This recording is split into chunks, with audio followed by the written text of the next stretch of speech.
যে আপনি যখন মারা যাচ্ছেন তখন আপনি হাসতেছেন আর পৃথিবী কাঁপতেছে। আপনি যখন মারা যান তখন আপনি হাসতেছেন, গোটা পৃথিবী কাঁপতেছে। রাসূলুল্লাহ সাল্লাল্লাহু আলাইহি ওয়াসাল্লাম এর ইন্তেকাল, তার মৃত্যুর জন্য, একটা উত্তম মৃত্যুর জন্য, তিনি আল্লাহর নবী, তারপর তিনি কি না করেছেন? রাতের বেলা তিনি কুমিল লাইলা ইল্লা কালিলা, রাতের বেলা এত লম্বা সময় জুড়ে নামাজ আদায় করতেন, দিনের বেলা তো দাওয়াতি কাজই করতেন। রাতের ঘুমানো অবস্থার জন্য মৃত্যু না হয়, যেন ইবাদতের মধ্যে তার মৃত্যু হয়, যেন ইবাদতের মধ্যে তার মৃত্যু হয়।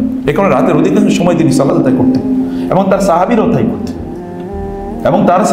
করতেন, সাঈদ ইবনে জুবায়ের রাদিয়াল্লাহু তাআলা হিমসের তিনি গভর্নর ছিলেন ওমর রাদিয়াল্লাহু তাআলার যুগে।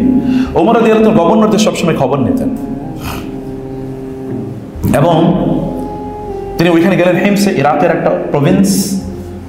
হিমসের লোকেরা বলল ওনার বিরুদ্ধে কেউ এক দুজন মসজিদে, সাধারণত তিনি মসজিদে এরকম বলতেন যে তোমাদের এখানকার গভর্নরের বিরুদ্ধে তোমাদের কোনো মামলা, অভিযোগ আছে কিনা? একজন দাঁড়িয়ে বলেন অভিযোগ আছে। কি অভিযোগ? তার বিরুদ্ধে আমার 4টা অভিযোগ। ইবনে কাসির রাহিমাহুল্লাহ আল বিদায়া ওয়ান নিহায়াত উল্লেখ করেছেন, বলে 4টা অভিযোগ আছে। বলে কি অভিযোগ? ওমর রাদিয়াল্লাহু একটু তিনি অপ্রস্তুত হয়ে পড়লেন, কারণ তিনি জানেন তার জানা মতে সবচেয়ে ভালো মানুষকে তিনি সেখানে নিয়োগ দিয়েছেন। এমনকি তিনি তার পরিবারের সদস্য, তার আত্মীয়জন কাউকে নিয়োগ দিতেন না। তার জানা মতে সবচেয়ে ভালো মানুষকে তিনি নিয়োগ দিয়েছেন, তার বিরুদ্ধে অভিযোগ। তিনি আল্লাহর কাছে বলেন আল্লাহুম্মা লা তুখাইয়িবনি ফি সাঈদ, আল্লাহ সাঈদের ব্যাপারে আমার ধারণাটাকে আপনি নষ্ট করে দিয়েন না আল্লাহ, আমি তো ওরে ভালো জানি, কিন্তু ওর বিরুদ্ধে অভিযোগ, এটা কেমন কথা? একজন দাঁড়িয়ে বললেন যে সাঈদের ব্যাপারে আমাদের 1 নম্বর অভিযোগ হলো উনি সকালে যখন অফিসে আসেন, অফিস মানে হচ্ছে তার রাষ্ট্রীয় কাজের জন্য আসেন, একটু দেরি করে আসেন, 1 নম্বর অভিযোগ। ওমর বললেন এটা তো খুবই গ্রস ভায়োলেশন, তিনি তো সময়ের বাইরে পরে আসতে পারেন না, তাদের সময় মতো আসতে হবে। ওমর আল্লাহ তাআলার আকাশের দিকে তাকালেন এবং বলেন আল্লাহ তুমি আমার সাঈদের ব্যাপারে আমার ধারণাকে ধ্বংস করে দিও না। দ্বিতীয় অভিযোগ হলো তিনি কোনো রাতে আমাদের সাথে সাক্ষাৎ করেন না। আমার একটা বিপদে পড়লে রাতে গিয়ে যে তাকে আমরা পাবো, কোনোদিনই পাই না। ওমর রাদিয়াল্লাহু বলেন আবারও আল্লাহ লা তুখাইয়িবনি ফি সাঈদ। তৃতীয় অভিযোগ হলো শুক্রবারে তিনি আমাদেরকে সময় দেন না। তিনি শুক্রবারে আর্লি জমার আগে আমাদেরকে তিনি সময় দেন না। আমাদের শুক্রবারে তো প্রবলেম থাকতে পারে। ওমর রাদিয়াল্লাহু আবার বলেন আল্লাহুম্মা লা তুখাইয়িবনি ফি সাঈদ, সাঈদের ব্যাপারে আমার ধারণা আপনি নষ্ট করে দেন আল্লাহ। ওমর রাদিয়াল্লাহু চোখ থেকে হঠাৎ করে পানি পড়বে এরকম একটা অবস্থা। হি ওয়াজ জাস্ট বিকামিং ইমোশনাল, কারণ তার best choice, best of the lot তিনি সেখানে নিয়োগ দিয়েছেন। চতুর্থ অভিযোগ যে তিনি মাঝে মাঝে বেহুশ হয়ে যান এবং তিনি আমাদেরকে চিনতে পারেন না। ওমর রাদিয়াল্লাহু আনহু তিনি বললেন আল্লাহ তুমি আমার ধারণা নষ্ট করে দিও, সাঈদ তুমি আর বলো, অভিযোগের উত্তর দাও। সাঈদ দাঁড়ান বলেন ইয়া আমিরুল মুমিনিন, এই কথাগুলো আমি জীবনে কাউকে বলতে চাই নাই, আমি কখনো কাউকে বলতে চাই না, কিন্তু আজকে যেহেতু অভিযোগ এসছে অবশ্যই আমাকে উত্তর দেওয়া লাগে। ইয়া আমিরুল মুমিনিন, এর আগে আপনি নিজেই জানেন যে আমি গরিব মানুষ। একবার ওমর রাদিয়াল্লাহু হিমসে পাঠালেন যে তোমাদের হিমসে কারা কারা জাকাত খেতে পারে তাদের তালিকা দাও। তালিকা 1 নম্বরে নাম ছিল হচ্ছে গভর্নরের, সাঈদের। 1 নম্বরের নাম কার? জাকাত যারা খাইতে পারে তাদের মধ্যে 1 নম্বরের নাম হচ্ছে সাঈদের, গভর্নরের।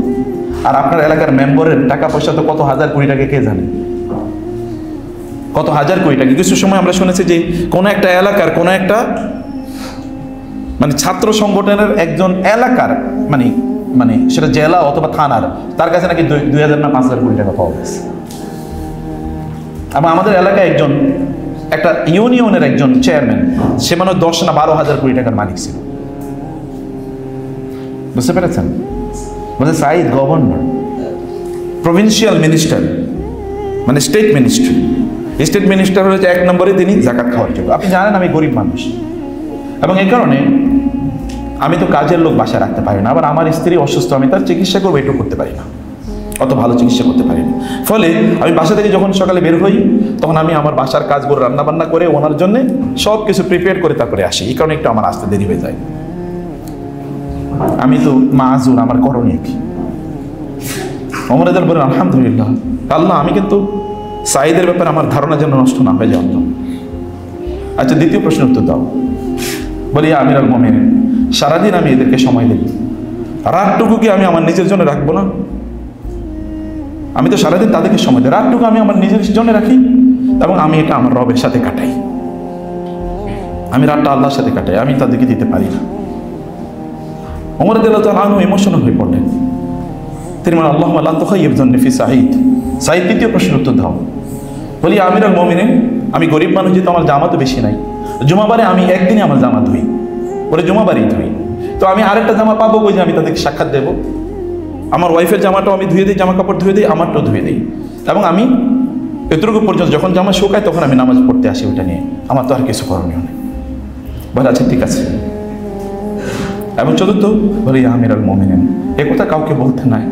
আমি কাকে কিভাবে বলি? যখন আমি তখন মুসলমান হই নাই, মক্কায় যখন লোকেরা খাব্বাব রাদিয়াল্লাহু তাআলাকে হত্যা করছিল, তাকে কষ্ট দিচ্ছিল, এবং খোবাইবকে যখন তারা হত্যা করছিল, খোবাইব রাদিয়াল্লাহু তাআলা আনহুকে, আমি সেখানে ছিলাম, তখন আমি মুসলমান হই নাই। কিন্তু যখন আমি ইসলাম গ্রহণ করলাম, আমার এখন টেনশন লাগে, ওরা যে খোবাইবকে হত্যা করলো, আল্লাহ দেখে আমাদের দিন আমাকে বলে যে তোমার সামনে যে তাকে হত্যা করলো, তুমি কেন কিছু বললে না তখন? এই যে ভয়, এই ভয় যখন আমার মাথায় আসে তখন আমি বেহুশ হয়ে যাই, আমি কিচ্ছু বুঝতে পারি, আমি তখন কিচ্ছু বুঝতে পারি। ওমর রাদিয়াল্লাহু তাআলা দুহাত বলবেন, আলহামদুলিল্লাহ, আল্লাহ তুমি সাঈদের ব্যাপারে আমার ধারণাটা নষ্ট করে দাও নাই, সাঈদের ব্যাপারে তুমি আমার ধারণা নষ্ট করে দাও না। এরা তো এমন জাতি যারা প্রত্যেকটা সেকেন্ডে তারা চিন্তা করতেন যে তিনি আল্লাহর সামনে কি দিয়ে নিয়ে তিনি দাঁড়াবেন, কি নিয়ে তিনি আল্লাহর সামনে যাবেন। এমন জানিস আপনি প্রিয় ভাই বোন, আপনার মৃত্যুর জন্য আপনি কি নিয়ে আসছেন, কি নিয়ে যাচ্ছেন? আপনার রাসূল সাল্লাল্লাহু আলাইহি ওয়াসাল্লাম তিনি কি করেছেন দেখেন। তিনি আগ থেকে মানুষকে জানিয়ে দিয়েছেন আমি কিন্তু থাকবো না। তিনি বিদায় হয়ে বলেছেন, লাআল্লি লা আলকাকুম বা'দা আমিকুম হাযা, হতে পারে এই বছরের পর আমার তোমাদের সাথে সাক্ষাৎ হবে না। মুআজকে তিনি পাঠাচ্ছিলেন ইয়েমেনের দিকে, বললেন, মুআজ তুমি হয়তো ফিরে এসে আর আমাকে কোনোদিন পাবা না। সাল্লু আলা নবী ইয়া আইয়ুহাল্লাযীনা আমানু সাল্লু আলাইহি ওয়া সাল্লিমু তাসলিমা। আল্লাহুম্মা সাল্লি আলা মুহাম্মাদিন ওয়া আলা আলি মুহাম্মাদিন কামা সাল্লাইতা আলা ইব্রাহিম ওয়া আলা আলি ইব্রাহিম ইন্নাকা হামিদুম মাজিদ। আল্লাহুম্মা বারিক আলা মুহাম্মাদিন ওয়া আলা আলি মুহাম্মাদ কামা বারাকতা আলা ইব্রাহিম ওয়া আলা আলি ইব্রাহিম ইন্নাকা হামিদুম মাজিদ। আমাদের একটা কনসেপশন, একটা ভুল আছে। তাহলে আমরা কেবল মসজিদ নির্মাণ করে চলি, মসজিদ নির্মাণ করে চলি, তো মসজিদে নামাজ পড়াইব কে? মসজিদে খুতবা দেবে কে? ওয়াজ নসিহত মাহফিল করবে কে? মাহফিলে তো তাইলে গিয়ে ওইখানে কেবল মারামারি ঝগড়া ভেবে দিতে সঙ্গে, তাই না? আর এই যে আমাদেরও প্রবলেম আছে জানেন, আমাদের প্রবলেম হলো যে আমরা সবাইকে খারিজ করে দেবো, আমার মুসলমান না, ও আমার আকীদার না, ও আমার মানহাজের না, ও আমার এই না, ও আমার সেই না, সবাই জান্নাতি, কেবল আমি একমাত্র জান্নাতি। এরকম একটা মানসিকতা কেন তৈরি হয়? জ্ঞান যত কম থাকে, আল্লাহর ভয় যত কম থাকে, তাই না? রাসূলুল্লাহ সাল্লাল্লাহু আলাইহি ওয়াসাল্লাম কবরের পাশে দিয়ে যাওয়ার সময় তিনি বলেছেন না যে যে এখানে যারা এই কবরে যারা শুয়ে আছে তারা শাস্তি পাচ্ছে, ওমা ইউআযাবানি ফি কাবিরিন কাবীরিন, তারা কিন্তু বড় কোনো অপরাধে শাস্তি পাচ্ছে না। আম্মা আহাদুমা ফায়ামশি ফাকানা ইয়ামশি বিন নামিমাতে, একজন চুগলখড়ি করতো, তমকের বিরুদ্ধে কথা বলে বেড়াতো। এখন আমরা তো আমাদের ভাইরা, দিনী ভাইরা এখন মনে করে যে মানুষকে গালিগালাজ করা, ছবি ক্রস দিয়ে তারপরে পোস্ট করা, উনি আমার পক্ষের না, উনি আমার দলের না, এটাকে জান্নাতে যাওয়ার একমাত্র মাধ্যম বানাইছে। অথচ এটা জাহান্নামে যাওয়ার একমাত্র মাধ্যম, এটা জান্নাতে যাওয়ার কোনোদিন মাধ্যম নাই, কোনোদিন না। আল্লাহ রাসূল সাল্লাল্লাহু আলাইহি ওয়াসাল্লাম কি এই কথা বলেন নাই? ইন্নাল্লাহা রাফিকুন ইউহিব্বুর রিফক, আল্লাহ তাআলা কোমল, তিনি কোমলকে ভালোবাসেন। ফাবিমা রাহমাতিন মিনাল্লাহি লিনতা লাহুম মা কানা রিফকু ফি শাইইন ইল্লা জানাহু ওয়া মা কানা আল ফুহশু ফি শাইইন ইল্লা শানাহু। আপনি যদি কোনো মুসলমানের ব্যাপারে না জেনে কোনো কিছু বলে মিথ্যা অপবাদ দিচ্ছেন, গীবত গেলে তো এমনি মানে আমল শেষ। আর নামিমা আপনি যদি মানে বহতান করেন বা নামিমা করেন, তাহলে আপনি কি নিয়ে যাবেন আল্লাহর কাছে?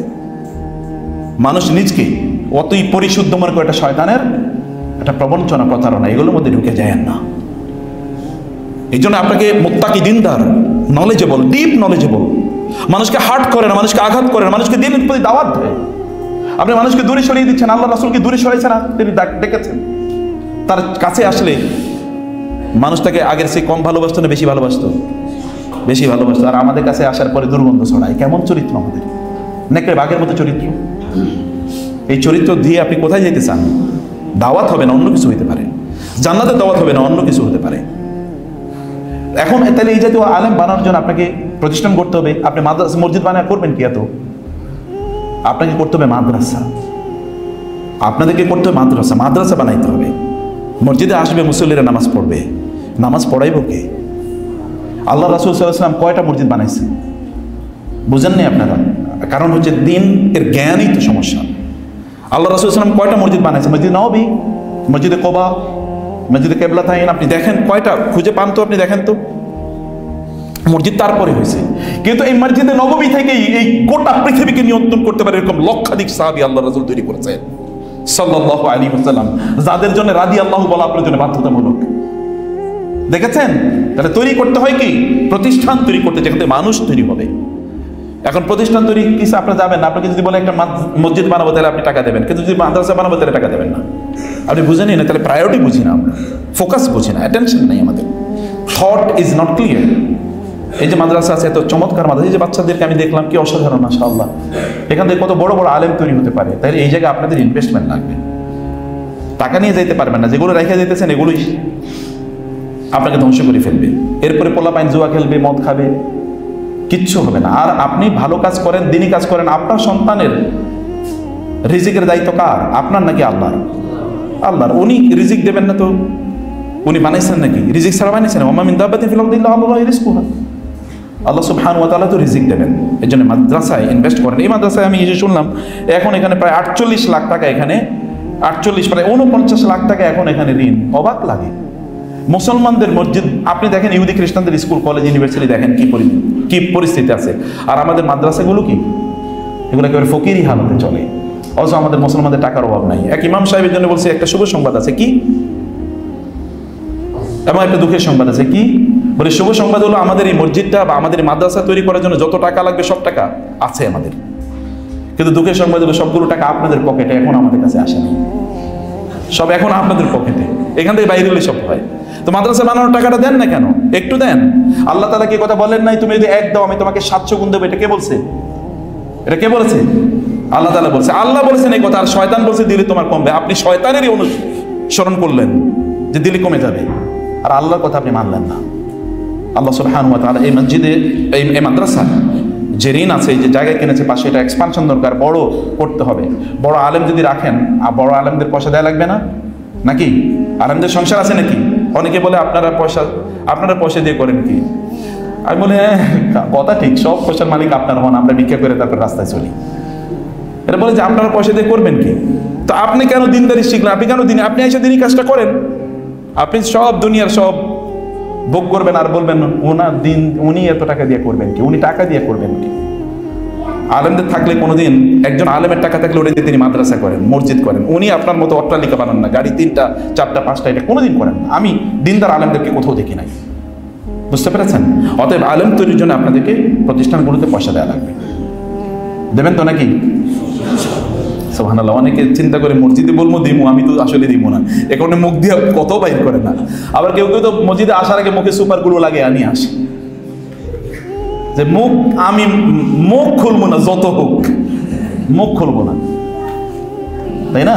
মসজিদকে নির্মাণ যতটা গুরুত্বপূর্ণ আমার কাছে মনে হয় এখনকার প্রেক্ষাপটে, মাদ্রাসা তার চেয়ে অনেক বেশি গুরুত্বপূর্ণ। বিলিভ মি, অনেক গুরুত্বপূর্ণ। মাদ্রাসাগুলো সাফার করে, মসজিদে মানে হাইফাই অবস্থা। মসজিদে মানুষ থাকে কতক্ষণ? আল্লাহ রাসূলের মসজিদে কি ছিল সাল্লাল্লাহু আলাইহি ওয়াসাল্লাম? মাদ্রাসাগুলোর প্রতি আপনাদের দৃষ্টি দিতে হবে। হে আল্লাহ, তুমি আমাদের আজকের আলোচনাটাকে কবুল করে নাও, এবং আমরা যেন তোমার কাছে তোমার সম্মান এবং মর্যাদার মতো করে আমল নিয়ে যেন যেতে পারি, সেই তৌফিক তুমি আমাকে দাও। আল্লাহ আল্লাহ, তুমি আমাদের পূর্বপুরুষদেরকে ক্ষমা করে দাও, আমাদের বাবাদেরকে ক্ষমা করে দাও আল্লাহ, আমাদের মাদেরকে দীর্ঘজীবিত দান করো, আমাদের সন্তানদেরকে তুমি দিনদার বানিয়ে দাও আল্লাহ, আমাদের পরিবারগুলোকে জান্নাতি পরিবার বানিয়ে দাও আল্লাহ, আমাদের আত্মীয় স্বজনদেরকে সকল সমস্যার সমাধান করে দাও, আমাদের দেশটা তুমি দিনের জন্য কবুল করে নাও। প্রিয় ভাইরা, লাস্ট একটা কথা বলে রাখি, ইসকন কিন্তু ভয়াবহ অবস্থা শুরু করেছে, জানেন তো নাকি? ইসকন যা করছে, ইসকনে পুরো বাংলাদেশকে দখল করার জন্য ভয়াবহ প্ল্যান এবং পরিকল্পনা নিয়ে তারা এগোচ্ছে।